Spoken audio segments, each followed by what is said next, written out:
So I need to know, what video did you show Logan Paul? Oh, yeah, so that's funny. Speaking of Yeah, backstories. yeah, yeah.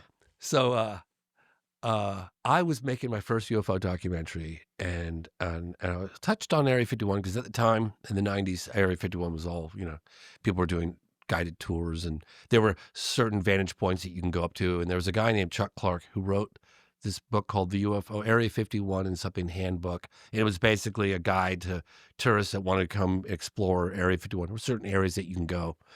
And he had a pretty dramatic sighting of something that was exhibiting some sort of extraordinary technology, this orb thing that could shoot around in the sky and stop and this and that. And he saw it on multiple occasions.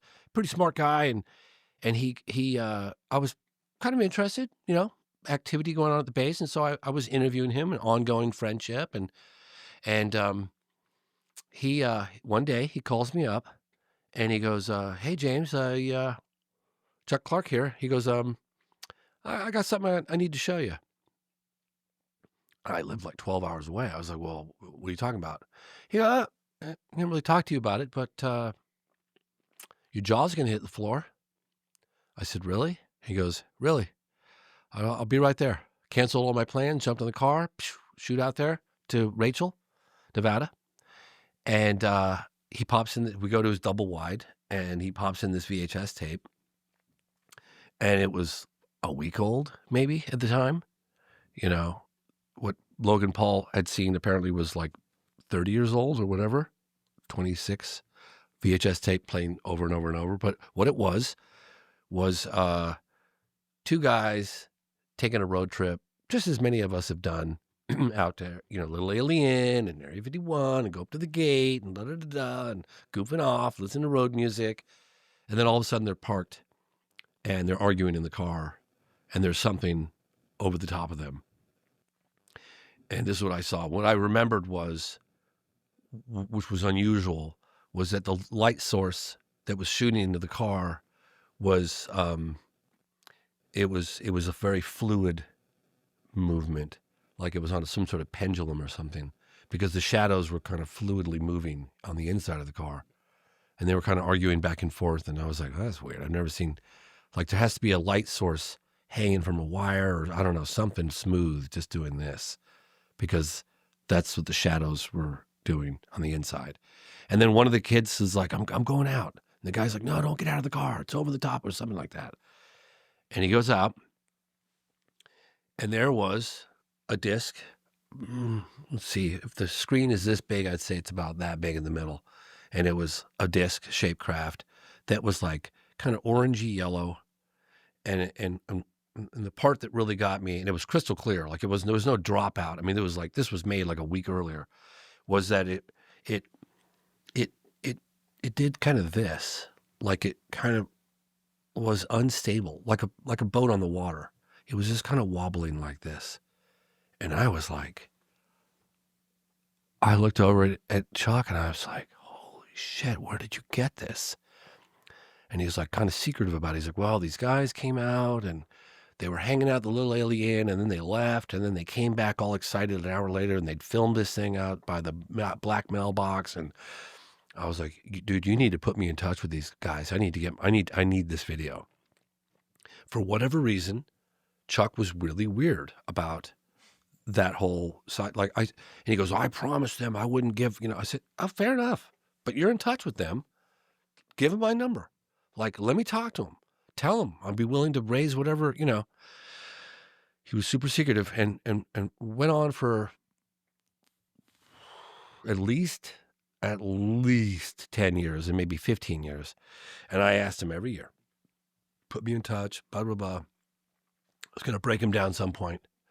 And Chuck goes, if you ask me one more time, I'm never speaking to you again.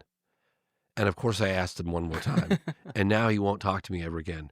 But then I found out, like somebody had heard me talking about it, maybe on Joe Rogan or I don't remember which show I was on, but heard me talking about it, and they contacted me. He's like, I'm a private investigator and I find people. He's like, you mind if I said, dude, have at it. Don't use my name. This guy doesn't want to talk to me. So he finds him. He's in the Arizona desert somewhere. And Chuck's like, yeah, I still have the VHS tape. If you want to see it, You know, of course, now it's like almost 30 years old and it's played about 10 million times, so it's got a lot of dropout and stuff. And so I guess I went on Logan Paul's show and I was telling Logan about it, and Logan's like, "I'm gonna go see that." So I hooked him up with a private investigator, and I guess Logan's talked about it since then. Logan went with a big block of cash, and he put cameras on him and filmed what was on the screen. And at which point, I think at some point, Chuck Clark found out about that and threatened Logan, like, "I'll sue the shit out of you," and like, da, da, da, da, da. And Logan's like, "Yeah, the tape was really broken down. There's lots of dropout. It wasn't as clear as anything that you described." But, you know, he goes, "Yeah, but I did see that wobble. It was really, that was the weirdest part, was the way it wobbled." And, I mean, I went as far as I could with it, right? But then I was out at Area 51 just like maybe a year or two ago. I got invited for a conference at Las Vegas, and we're going to go do a night watch. And I was on the board of the night watch. So I talked to the owners of the Little Alien, Connie, her name is, and she's odd. I've known her forever. And I said, "Connie, you remember that UFO?" "Oh, are you kidding me? Of course I remember that tape. We all watched it 1,000 times. We watched it for decades. Like, yeah, we all talked about it." I was like, "Well, gosh, like, why is he being so secretive?" It was like, "Well, there's a backstory as to how it got, you know, no, no, no." It's like, "It's complicated because it's going to expose, you know."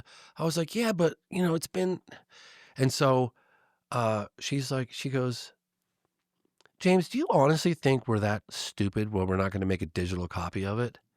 Do you really think we're that stupid?"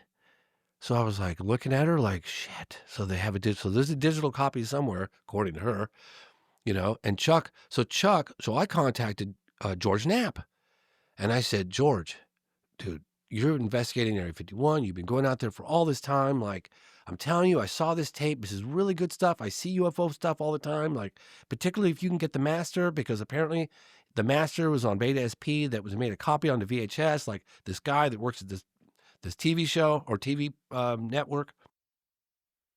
And George goes, "Oh, yeah, yeah. No, I did some stories on Chuck Clark. I know Chuck Clark well, blah, blah." I said, "Well, dude, go get it.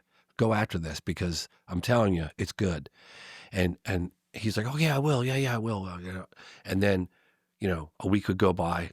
I text Knapp, "Hey, are you, you know," and he's like, "No, not yet. I'm really busy." Blah, blah, blah. Like, another week, another week, another week, another week, another week. And then I said, "George, with all due respect, buddy, I'm telling you, I'm handing this to you. Like, please, you got, you know, there's information on this." Like, and he goes, "You're not my fucking wife." And I love the guy. I really do. And he wasn't being mean to me, but he was like, "Stop acting like you're my fucking wife, okay? Leave me alone. I'll get to it. Like, just back off." And I was like, "Okay." And as it happens, the private investigator got the name of the guy who gave it to him and has the original master. And guess what? He died like 2 weeks before we got to him. No. Yeah, so then we contacted his son because we wanted to get, there's got to be the master, which was going to be great, Mhm. you know?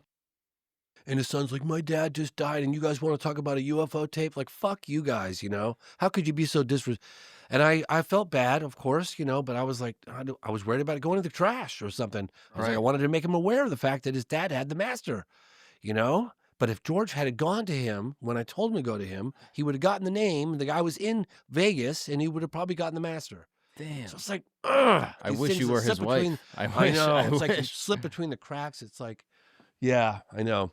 Yeah, that's him talking about, yeah. So I don't know, man. It's frustrating. But look, the Calvine UFO shot, I waited almost 20 years for that. In fact, I probably did wait 20 years. Maybe I waited longer. And we got it.